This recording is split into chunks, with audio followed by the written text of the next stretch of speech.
제 성경으로는 126페이지입니다. 신약성경 누가복음 18장 31절에서 43절까지의 말씀, 우리 한 목소리로 함께 봉독하겠습니다. 예수께서 12 제자를 데리시고 이르시되, 보라, 우리가 예루살렘으로 올라가노니 선지자들을 통하여 기록된 모든 것이 인자에게 응하리라.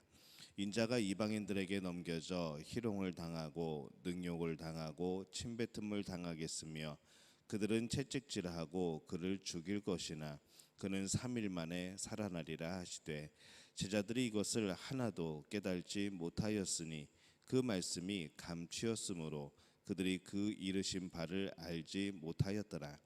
여리고에 가까이 가셨을 때에 한 맹인이 길가에 앉아 구걸하다가 무리가 지나감을 듣고 이 무슨 일이냐고 물은데, 그들이 나사렛 예수께서 지나가신다 하니 맹인이 외쳐 이르되, 다윗의 자손 예수여, 나를 불쌍히 여기소서 하거늘 앞서가는 자들이 그를 꾸짖어 잠잠하라 하되, 그가 더욱 크게 소리질러 다윗의 자손이여, 나를 불쌍히 여기소서 하는지라. 예수께서 머물러 서서 명하여 데려오려 하셨더니 그가 가까이 오매 물어 이르시되, 내게 무엇을 하여 주기를 원하느냐? 이르되, 주여 보기를 원하나이다. 예수께서 그에게 이르시되, 보라, 내 믿음이 너를 구원하였느니라 하시매 곧 보게 되어 하나님께 영광을 돌리며 예수를 따르니 백성이 다 이를 보고 하나님을 찬양하니라. 아멘. 할렐루야. 하나님의 은혜가 오늘 새벽에 하루의 첫 시간을 주 앞에 드리는 우리 믿음의 가족들에게 함께 하시기를 예수님의 이름으로 축원합니다. 오늘 말씀은 예수님이 이제 고난을 받으실 것에 대해서 미리 말씀을 해주시고 또 맹인을 고쳐주시는 바로 그 모습을 오늘 성경은 말씀을 합니다. 예수님은 지금 예루살렘으로 가는 이 마지막 그 길을 가시면서 계속해서 제자들에게 이제 말씀을 가르치고 계시죠. 오늘 말씀에서는 이 이제 세 번째 이 고난 받으실 것을 말씀을 합니다. 12 제자를 따로 불러서 이제 고난 받으시고 또 십자가를 지시고 또 죽으실 것을 이제 예수님이 제자들에게 말씀을 합니다. 31절에서 33절에 보면은 우리가 예루살렘으로 올라가노니 선지자들을 통하여 기록된 모든 것이 인자에게 응하리라. 인자가 이방인들에게 넘겨져 희롱을 당하고 능욕을 당하고 침뱉음을 당하겠으며 그들은 채찍질하고 그를 죽일 것이나 그는 3일 만에 살아나리라 라고 말씀을 합니다. 예수님은 자신이 고난을 받을 것을 미리 알고 계셨고 또 그것을 제자들에게 알립니다. 이 고난은, 이 순환은 기록된 것이 응하는 것이라고 그렇게 말씀을 하죠. 때로는 예수님이 그 십자가의 고난, 모두 채찍질하고 때리고 또 조롱하고 그런 것들을 사실은 예수님의 능력이면은 얼마든지 그것을 피해갈 수도 있고 오히려 거꾸로 응징할 수도 있고 여러 가지 그런 상황이 가능하지만은 이 예수님은 처음부터 끝까지 이 하나님의 뜻에 순종하는 그런 모습으로 또 이 성경에서 기록된 것이 응답되는 그러한 모습으로 계속해서 그 길을 걸어가고 계십니다. 예수님의 고난은 말씀의 성취였던 것이죠. 그래서 예수님의 고난은 이 땅을 구원하기 위한 하나님의 계획이고 또 하나님의 참 이 구원을 향한 놀라운 작품입니다. 예수님은 제자들이 그것을 받아들일 수 있도록 그렇게 가르치시고 그들에게 앞으로 일어날 일들에 대해서 이렇게 설명하시는 모습이 계속해서 등장을 합니다. 그런데 34절에 보면은 제자들이 이것을 하나도 깨달지 못하였으니 라고 이렇게 말씀을 하죠. 제자들이 예수님이 고난을 받아야 할 것을 깨달지 못합니다. 여전히 다른 생각을 품고 있고 그들의 마음속에는 세상 나라의 임금으로 예수님을 그렇게 생각하고 있습니다. 받아들이질 못하는 것이죠. 이 성경에 분명히 메시아가 고난을 받아야 될 것에 대해서 이사야서에도 말씀을 하고 있고 아주 구체적으로 또 많은 분량을 통하여서 이 예수님의 고난을 말씀을 합니다. 근데 이 사람들은 이 고난을 받는 메시아가 아니라 승리자가 되는 메시아만을 기억하고 그렇게 살아가는 것이죠. 또 그것을 바랬던 겁니다. 그러다 보니까 예수님의 말씀을 깨닫지 못합니다. 본능적으로 이 고난을 싫어하는 이 사람들의 모습, 뭐 누가 고난을 좋아하기는 하겠습니까? 하지만은 그것이 하나님께 더욱더 가까이 가는 길이라고 한다면, 그것이 하나님의 뜻을 더 알기 위함이고 또 하나님의 뜻이 이루어지는 것을 위함이라고 한다면은 그 고난도 하나님의 뜻 안에서, 하나님의 그런 보호하심 가운데에서 걸어가야 되는 또한 길인 것을 오늘 말씀을 하시는 것이죠. 이 하나님은 이 하나님 나라가 이 땅에 이루어지는 가장 중요한 방식이 고난이라고 그렇게 말씀을 합니다. 예수님도 그것을 가르치시죠. 예수님께서 고난을 받으셔야 했고 또한 우리도 그 예수님을 따라서 이 믿음을 지키고 하나님의 나라를 우리가 지켜나가는 데에 여러 가지 고난이 따르게 됩니다. 그래서 이 고난은 거짓으로 채워진 이 땅에 하나님 나라를 가져오는 아주 중요한 수단이 되어집니다.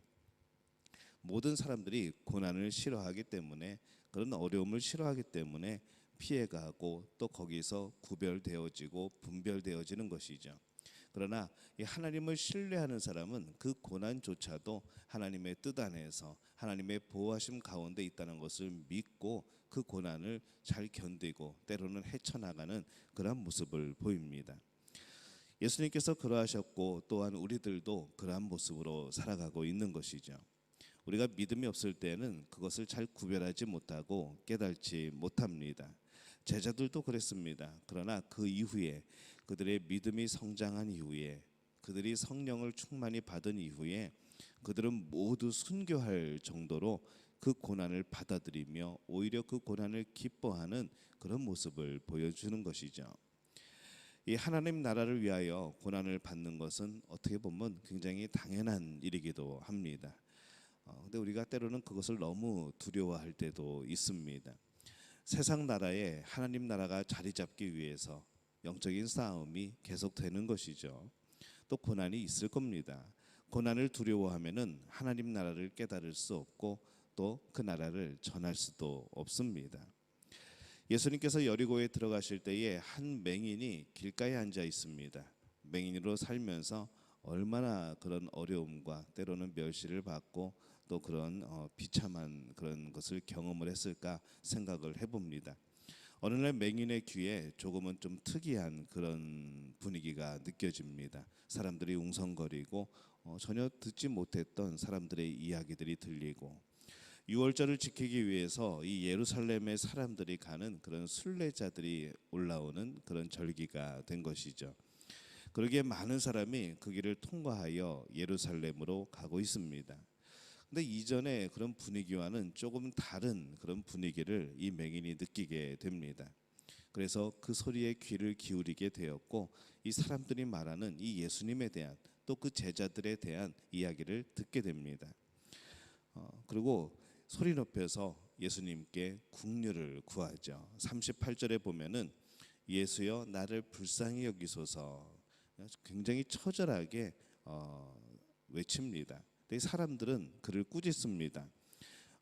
39절에 보면은 앞서가는 자들이 그를 꾸짖어 잠잠하라 하되 그가 더욱 크게 소리질러 다윗의 자손이여 나를 불쌍히 여기소서, 이렇게 외칩니다. 이 사람들은 맹인을 예수님의 가는 길에 굉장히 무가치한 사람이라고 생각을 했던 것이죠. 오히려 방해가 되는 사람이라고 생각을 했습니다.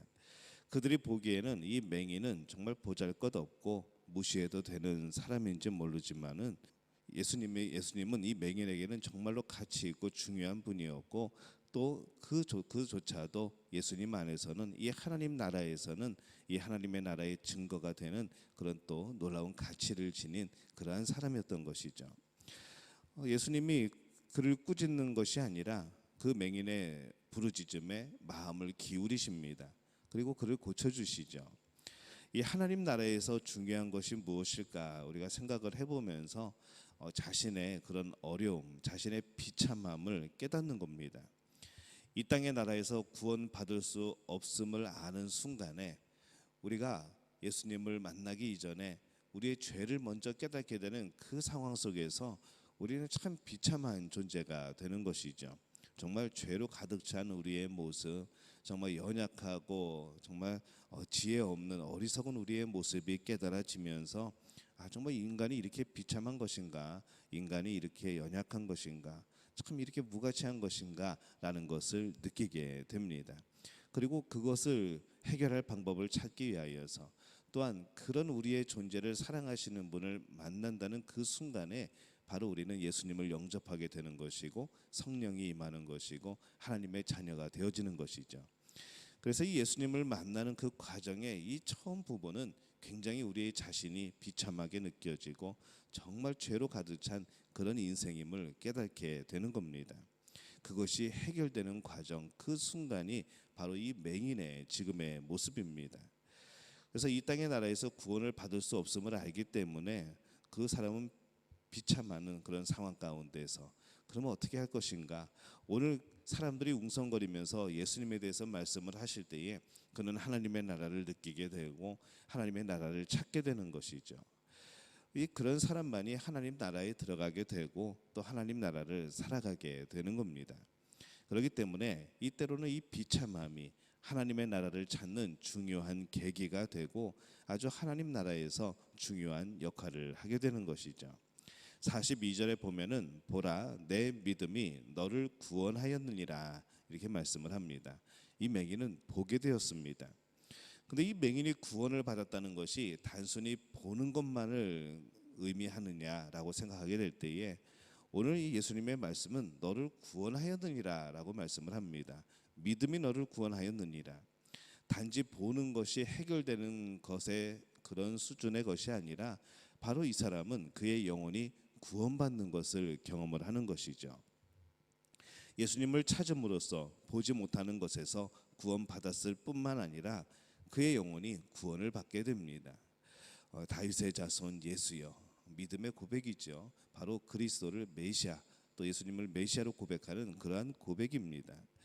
그래서 그가 보게 된 것은 그냥 눈이 떠지는 정도가 아니라 진정한 의미의 구원을 경험을 하게 됩니다.